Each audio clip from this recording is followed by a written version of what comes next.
देवाची स्तुती असो. आजचे वचन आपण वाचणार आहोत. मत्तयकृत शुभवर्तमान याचा 26वा अध्याय, त्यातील 17वे वचन. शेवटले भोजन.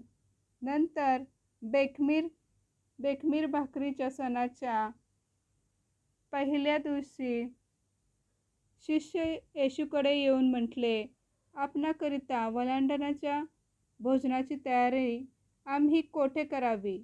म्हणून आपली इच्छा आहे.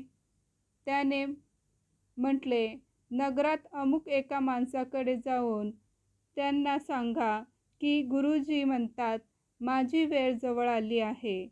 मी आपल्या शिष्यासह तुमच्या येथे वलांडण्याचा सण करतो. मग येशूने सांगितल्याप्रमाणे शिष्याने जाऊन वलांडण्याची तयारी केली. संध्याकाळ झाल्यावर तो 12 शिष्यासह भोजनास बसला.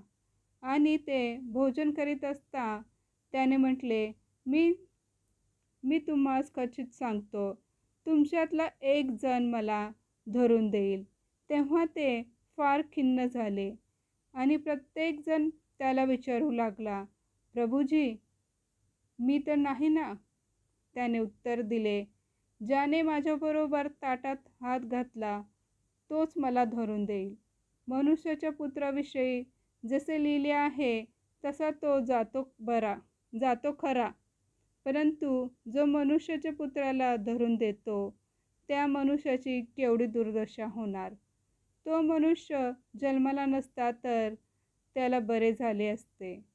तेव्हा त्याला धरून देणारा यहुदा ह्याने विचारले, गुरुजी, मी तर नाही ना? तो त्याला म्हणाला, होय, तूच.